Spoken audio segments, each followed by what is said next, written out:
ส่วนหลายมันจะอยู่ไปอยู่อันใต้หินวัดน่ะป่าพันธุ์จับยากเลยป่าพันธุ์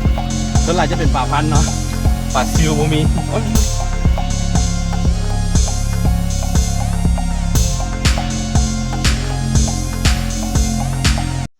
สบายดีแล้วก็สบายดีทุกคนยินดีต้อนรับเข้าสู่ช่องอาคาน้อยคือมื้อนี้เฮาสิมาจับป่าพันธุ์อยู่ภูเขากันเด้อเนาะอย่างที่ฮู้เนี่ยหลายๆอันเรียกว่าฤดูนี้เนาะฤดูนี้จะเป็นฤดูแห้งแล้งน้ำมันจะแห้งคือเบิ่งพี่น้ำแห้งหมดเห็นบ่ตะกล้องบ่มีน้ำเลยแต่ว่าถ้าปีนมาทางนี้มันจะเห็นน้ำเนาะดูมั้ยเนี่ยน้ำเริ่มแห้งหมดละเฮาสิมาจับป่าพันธุ์กับตกกบเนาะกบภูเขาเหมาะเลยเหมาะพอเจ้าลาปีค่อยมาตลอดอยู่นี่เนาะเป็นแบบว่าของโปรดนะต้องได้มาเดี๋ยวรุ่นน้ำกันว่าเขาที่ได้ป่าพันธุ์กับอันกบเท่าใดเนาะรุ่นนี่ทางกล้องนี่น้ำจะแห้งหมดแล้ว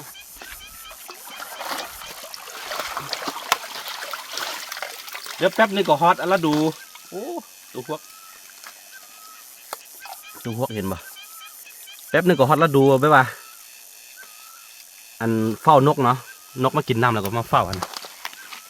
เดี๋ยวมึงทอดเดี๋ยวมึงเดี๋ยว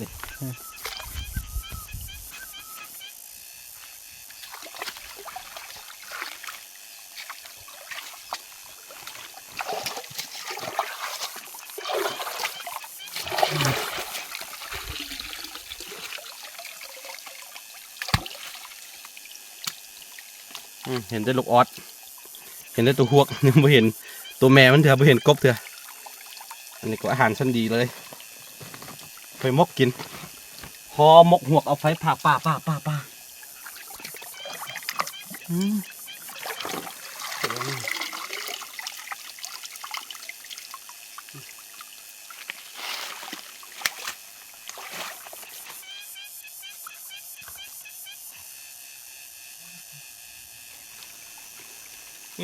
ทุกคนบอกว่าท่านสุดความเธอได้ป่าพันธุ์2 ตัวแล้ว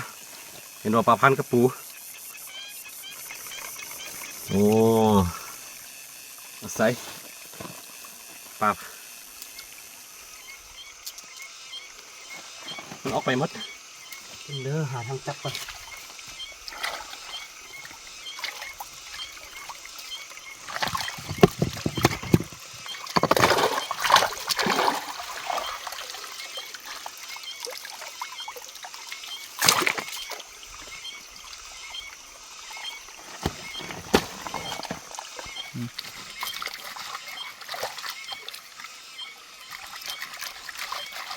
มันมีหูปลามันจะเข้าไปในพุ่นวัดหน่อยปลาพันธุ์เนาะมันเข้าในไม่ได้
โอ้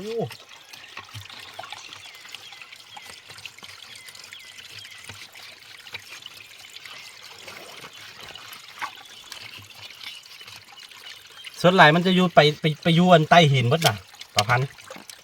จับยากเลยบนใดมีอันมีหูมันเข้าไปหมดน่ะ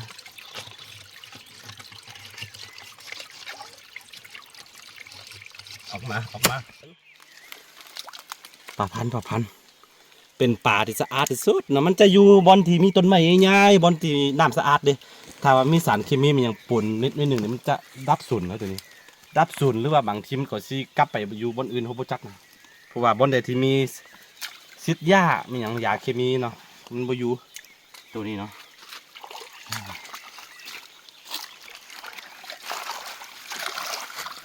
โอ้กบใครกบบักอะไรนี่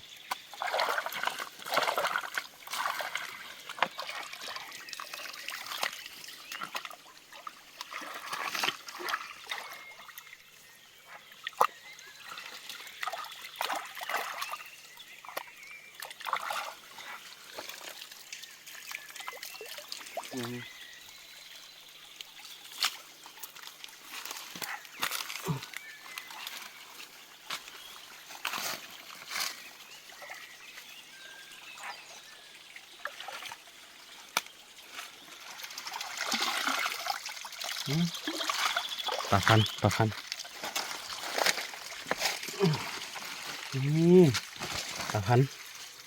โอ้ตัวน้อยเอาตัวนี้ตัวใหญ่ก่อนโอ้ยตัวน้อยหลายครับเอาเนาะปลาให้มันใหญ่กัน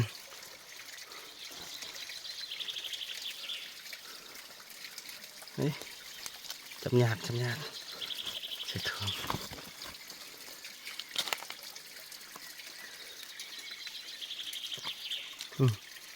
นี่น้อยพดปล่อย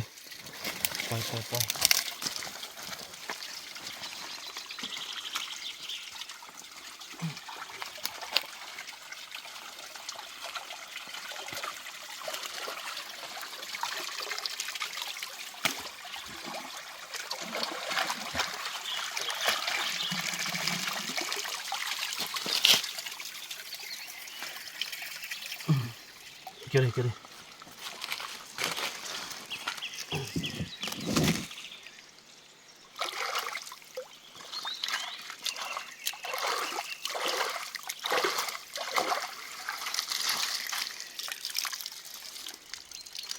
บ่มีมาแต่งแล้วมีคนมาหาก่อนละ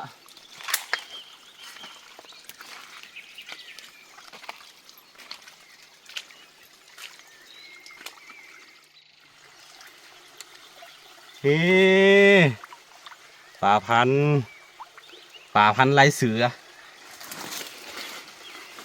มีคนมาหาก่อนแล้วเสียดายปีนี้มีคนมาหาปกติเนี่ยเขาจะเป็นคนแรกเลยมาเนี่ย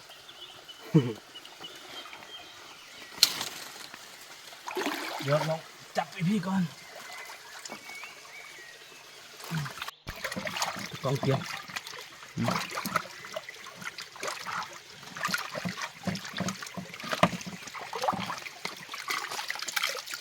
เข้า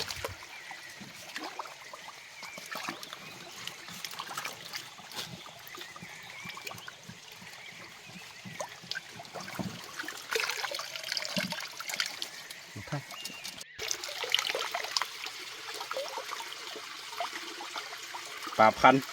ส่วนใหญ่จะเป็นป่าพันธุ์เนาะป่าซิวบ่มีโอ้ยจะป่าพันธุ์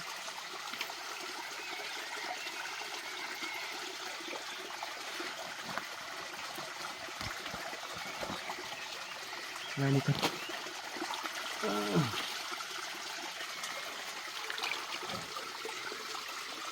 เอาทะเลให้เลยต้องทะเลให้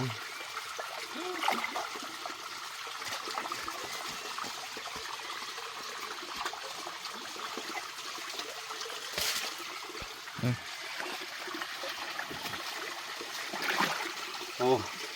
ปลาพันธุ์ตัวนี้ใหญ่คือปลาคอเลยก็เห็นเลยโอ้ตัวใหญ่พอปิ้งเลย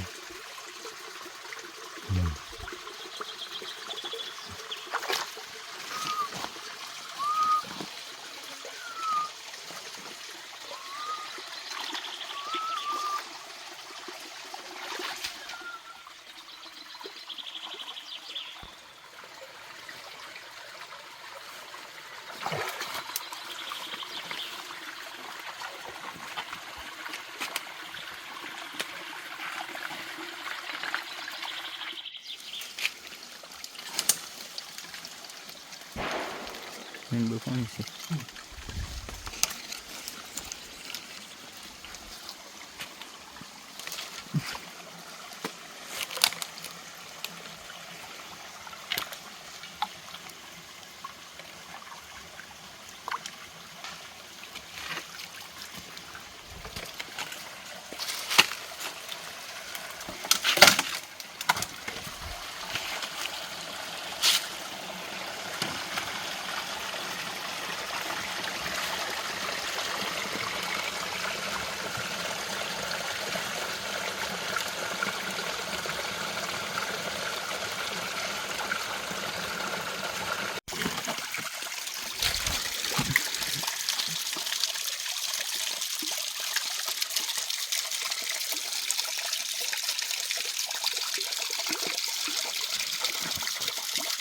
เก็บไปเธอโต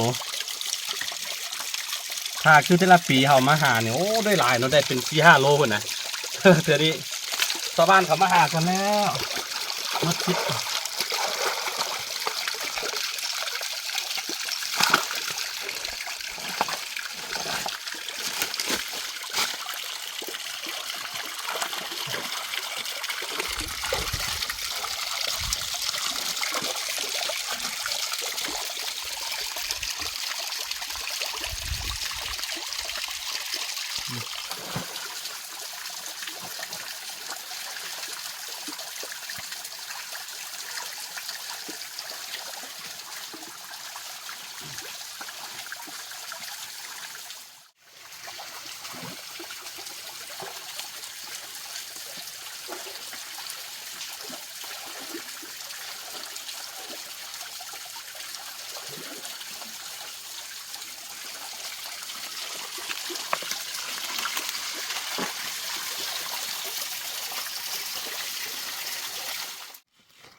ปีนี้บ่ได้หลาย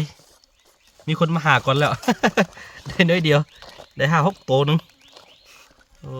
เอาไปมกกินพ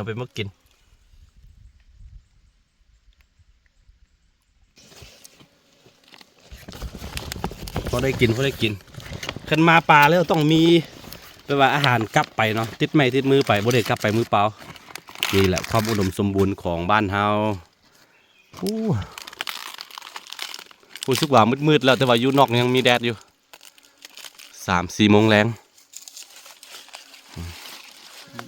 บรรยากาศอยู่กล้องนี่มันน้ำจะแห้งหมดแล้วแต่ว่าอยู่เทิงนี่ยังมีน้ำอยู่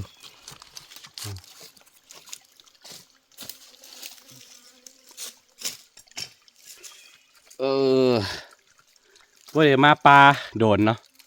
หลายเดือนแล้วแหละรู้สึกว่าเมื่อยขาเพราะเขาต้องได้ขึ้นภูขึ้นดอยตลอดเลย